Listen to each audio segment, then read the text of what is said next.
Hi friends, நம்ம இன்றைக்கி Beena கொலடா recipe தான் பார்க்க போகிறோம். பேரை கேட்கவே வித்தியாசமாக இருக்கலாம், ஆனால் அதோட டேஸ்ட்டும் அவ்வளோ சூப்பராக இருக்கும். ஒரு தடவை செஞ்சிங்கன்னா மறுபடியும் செஞ்சு ட்ரை பண்ணுவீங்க. வாங்க எப்படி செய்யலான்னு பார்க்கலாம்.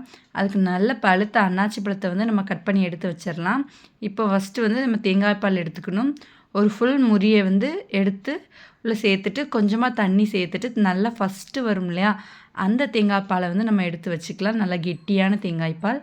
இப்போ ஃபஸ்ட்டு வந்து கொஞ்சமாக அன்னாச்சி பழத்தை உள்ளே சேர்த்துட்டு நல்லா ஃபைன் பேஸ்ட்டாக அரைச்சி ஒரு கிண்ணத்தில் எடுத்து வச்சுக்கிடலாம். இப்போ அதே ஜாரில் இன்னும் கொஞ்சம் அன்னாச்சி பழம் சேர்த்துட்டு கொஞ்சம் எக்ஸ்ட்ரா தண்ணி சேர்த்துட்டு ஒரு 4 ஸ்பூன் அளவுக்கு சீனி சேர்த்துட்டு நல்லா அரைச்சி எடுத்துகிட்டு வந்துடலாம்.